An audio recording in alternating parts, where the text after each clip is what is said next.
E aí galera, beleza? Aqui é o Bruno Castro e esse é mais um vídeo do setor 2814.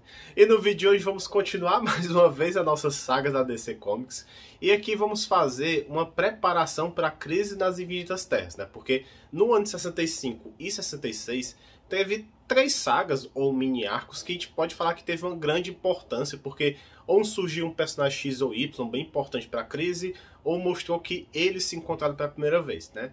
Então vamos lá. Essa primeira história é um dos plots principais da crise e é justamente a curiosidade do Crona em assistir o início de tudo, né? No caso, e aconteceu isso pela primeira vez na revista Lanterna Verde número 40.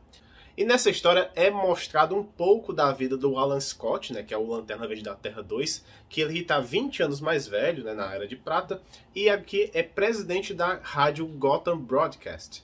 Nessa edição, um meteoro cai na Gotham City da Terra 2 e o Alan Scott, né, ele tenta impedir esse meteoro com um feixe de luz, né, do seu anel. Só que o meteoro acaba atravessando esse feixe de luz e desaparece. Após isso, o Alan Scott percebe que o seu anel não tem mais fraqueza à madeira, né? Seria essa fraqueza do Lanterna da Terra 2. Então ele decide ir até a Terra 1 para conversar com o Hal Jordan para saber se aconteceu esse meteoro similar por lá também, né? Vai que ele perdeu a fraqueza da cor amarela e tal. Quando ele chega lá na Terra 1, o Alan percebe que a sua fraqueza à madeira voltou, então ele ficou sem entender.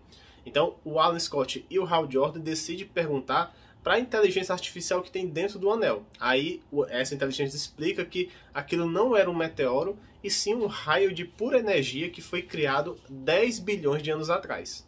Então começa a mostrar toda a história, né? Tudo começou em um planeta com a raça de imortais chamados os Zoanos, né? Os Zoanos, eles nunca precisavam nem dormir, nem descansar, né? No caso, as crianças sempre treinavam para melhorar seus poderes mentais, enquanto que os adultos se dedicavam a estudar os mistérios da natureza, né? Porque assim, nesse planeta era praticamente um paraíso, não tinha seres do mal para enfrentar nem nada. Até que um habitante de Oa chamado Crona, ele decidiu estudar a origem de tudo, né? Mas existia até uma lenda que se alguém conseguisse ver essa origem do universo, do multiverso, acabaria que tudo seria destruído. O Crona era um ser bem ambicioso e não estava nem aí para nenhuma maldição não. Então ele construiu um monitor gigante, né? E lá ele vê a mão da criação. E quando isso acontece, a tela do monitor acaba explodindo e só não matou o Crona porque ele é imortal. Mas por conta disso, um mal começou a se espalhar pelo multiverso, né? Então gerando até ondas de violência em vários mundos e tal. Mas, assim, o que vocês veem aqui vai ser falado na crise, só que lá vai ter alguns retcons e vai ter bem mais consequências, né? Então aqui eles falam só uma coisinha por cima. Então, após esse experimento, o Crona acabou banido, né, de Oa, e lá foi colocado em uma prisão de pura energia e ele iria vagar pelo multiverso infinitamente. E os Zoanos que prenderam o Crona decidiram se tornar os Guardiões do Universo para proteger de todo o mal que foi gerado, né, a partir desses acontecimentos. E foi daí depois que surgiu a Tropa dos Lanternas Verdes. Com o passar dos anos, o Crona continuava a vagar, né? E até que um dia ele chegou na Terra 2 justamente nessa história, né? E ele lá sabia que existia uma Lanterna Verde com um anel de poderes de magia oculta. E o plano dele é chamar a atenção do Lanterna para justamente usar seus poderes e assim ele consegue sair da prisão e entrar dentro do anel do Alan Scott. Aí após isso, o Crona tira a fraqueza à madeira porque ele sabia que o Alan Scott ia pra Terra 1 pra falar com o Hal Jordan porque tava acontecendo alguma coisa estranha, né? Tipo assim, como é que ele ia saber disso? Mas beleza. E aí o Crona, no caso, retornaria ao seu universo principal, né? Que seria a Terra 1, né? E aí conseguiria fazer sua vingança com os Guardiões. Então depois o Crona até cria vários colapsos no planeta, ele dá uns tsunamis, terremotos, maremotos, até que os Guardiões do Universo, na Terra 1 no caso, convocam os dois Lanternas Verdes, né? O Hal e o Alan, para fazer uma reunião e saber o que plano eles podem fazer para derrotar o Crona. E a primeira coisa que os Guardiões pedem é que o Hal deixe de ser um Lanterna Verde do setor 2814 para o Alan Scott ficar no seu lugar. O Hal Jordan não aceita de jeito maneira e até desafia o Alan Scott para uma luta, só que o Alan Scott derrota o Hal Jordan bem facilmente. E aí ficamos sabendo que o Crona entrou na mente do Alan Scott e também controlou as mentes dos Guardiões para gerar esse conflito. Só que no final o Hal Jordan percebe tudo isso e acaba derrotando o Crona, né, que de novo foi banido para ficar viajando nos multiversos, só que agora ele só passaria por planetas que não tivesse vida para não ter nenhum perigo de ocorrer alguma coisa dessa, né? E um detalhe interessante é que sempre tinha os correios, né, as cartinhas nessas revistas do pré-crise. Então 3 edições depois, na Lanterna Verde 43, eles comentavam lá da Lanterna Verde número 40. E até teve uma carta de um cara aqui perguntando se essa história aí do Crono e tudo mais tinha a ver com a história da Bíblia, né? E ele até perguntou que se tinha uma analogia com essa maldição que não poderia assistir o começo de tudo, até a ver com a história da maçã, né, do Adão e Eva, o fruto proibido, né, não poderia ter mais. E também ele até perguntou se aquela mão era a mão de Deus. Então, justamente na resposta ele fala, não, justamente o autor quis fazer essa homenagem, né, com a coisa mais bíblica, e sim, né, aquela mão era a mão de Deus. Então, até a primeira vez que foi dito que ali era a presença. A próxima história acontece em Showcase número 56, né, que aqui apareceu a primeira aparição do Pirata Psíquico, que é um dos personagens mais importantes na Crise nas Infinitas Terras, e também ele é importante em qualquer crise multiversal que aconteça na DC, né? Inclusive nessa nova, na Dark Crisis, né? O Pirata Psíquico aparece na Fronteira Infinita, cumpre seu papel por lá e fala até o próximo evento. Então ele desaparece, né? Então ele sabe onde é que a gente vai encontrar ele de novo. E nessa época, lógico que ninguém dava nada pelo Pirata Psíquico, né? Era praticamente um personagem como qualquer outro que não nem fede nem cheira, né? Mas assim, nessa história, a revista começa com o Kent Nelson, né, que é a identidade secreta do Senhor Destino. A gente vai até ver no filme da Adão Negro também mais sobre ele. E com sua esposa Inza, eles estão em uma expedição arqueológica e eles finalmente encontram as máscaras da Medusa, né, que são 12 máscaras, cada uma delas expressando uma emoção. Aí ele conta sobre uma profecia que quem ficasse cara a cara com essas máscaras da Medusa acabaria virando pedra, né, mas ele achava até que essa profecia era uma tradução errada. Então, eles acabaram levando essas máscaras, né, para a cidade.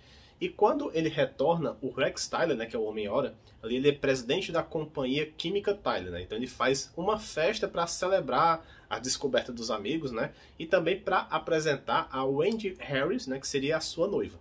Enquanto isso, a Wendy estava admirando essas máscaras expostas, aí aparece um homem misterioso que liga um isqueiro em uma das máscaras que tinha uma expressão de cobiça, né? Isso acaba afetando a Wendy, que fica tentada a roubar essas máscaras. Aí de novo esse ser misterioso usa seu isqueiro numa máscara que estava de alegria. Aí todas as pessoas lá no salão acham engraçado o roubo da Wendy e começam a aplaudir. E logo depois que ela recobra a consciência, ela explica que deu umas máscaras para um mendigo. Aí depois o Rex e o Kent, né, agora como os heróis, né, Seu Destino e o Homem-Hora, eles decidem investigar e percebe que essas máscaras têm uma proteção mística, então o Seu Destino não conseguiria rastreá-las. Depois mostra que o homem que estava arquitetando isso é o Roger Hayden. Na verdade, depois que ele pegou essas máscaras do mendigo, ele contou todo esse plano. Então, na verdade, assim, alguns meses atrás, um velho companheiro de cela do Roger estava morrendo e ele estava ensinando o Roger os segredos das emoções humanas e as causas e consequências disso. Acho até que muitos não sabem, mas o nome desse companheiro de cela que estava com o Roger é o Charles Halstead. Na verdade, ele foi o primeiro pirata psíquico que enfrentou a Sociedade da Justiça lá na Era de Ouro, né, na All Star Comics número 23. E aqui o Charles pede para o Roger continuar seu legado e se vingar dos heróis que o prenderam. E depois que o Roger foi solto, ele leu no jornal sobre as máscaras de Medusa, né, e até o Charles menciona a existência delas e ensinou como é que faz para ativar essas máscaras. Então é assim que o Roger vira o Pirata Psíquico número 2, né? Seria assim. E ele começou a treinar e imitar perfeitamente cada uma das 12 expressões das máscaras. No final, o Seu Destino, sempre que ele recebe um golpe, ele automaticamente o seu corpo bate de volta no Pirata Psíquico. Então é assim que eles derrotam. Então no final, né, o Pirata Psíquico é preso e o Rex, né, que é o Homem-Hora, revela a sua identidade secreta para sua noiva.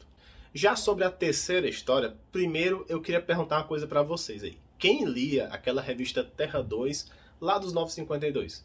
Porque nessa revista o primeiro arco é justamente o Mundo Podre, né, escrita pelo James Robinson, antes dele sair da DC, né? E assim, ela conta sobre os novos heróis dessa nova Terra 2. Eles estavam lutando contra o Solomon Grundy, que no final ele é enviado para a Lua. Na verdade, essa história é uma adaptação de um arco que começou na Era de Ouro e foi concluído somente na Era de Prata, né? Em All Star Comics número 33, o Lanterna Verde Alan Scott, ele deixa o Solomon Grundy preso na Lua e dentro de uma bolha de energia, né? No nosso 42 não tinha essa bolha. Mas depois, somente em Showcase número 55, um meteoro acaba puxando essa bolha que o Grundy estava e ele consegue retornar para a Terra. Aí ele planeja sua vingança, né? Ele quer encontrar o Lanterna Verde para derrotar ele. No final de tudo, o Alan Scott e o Senhor Destino, eles fazem uma prisão mais forte, né, galera? Uma prisão mágica, e eles lançam novamente o Grundy no espaço. Mas o que essa história do Grundy tem a ver? Na verdade, porque o Grundy retorna mais uma vez na chamada crise entre as Terras 1 e 2. É porque assim, tudo começa quando pessoas aleatórias são transportadas da Terra 1 para a Terra 2 e vice-versa. Então acaba até misturando os grupos de heróis aí. Depois é até mostrado que essa troca aí é por causa de uma energia alienígena. E justamente essa energia quebra mais uma vez a prisão do Grundy, só que no lugar dele chegar na Terra 2, ele é transportado para a Terra 1. E enquanto isso, na Terra 1 tem um vilão chamado Arrasa Quarteirão, né, que tinha surgido pouco tempo antes nas histórias do Batman, e ele é movido para a Terra 2. Depois até aparece o Espectro, né, porque é a primeira vez que ele retorna na Era de Prata aqui, e ele teve um destino diferente. No lugar dele ser teletransportado, na verdade ele foi convocado por esse alien que provocou tudo isso. E assim, esse alien acaba sendo batizado de o Homem Antimatéria porque ele veio justamente do universo de Antimatéria. E o alien consegue derrotar facilmente o Espectro, que a gente sabe que é muito forte. E só dar um parênteses, porque assim, o universo de Antimatéria no pré-crise, juntamente com o planeta Quard, eles aparecem na crise nas Vidas Terras, mas eles foram introduzidos na revista Lanterna Verde.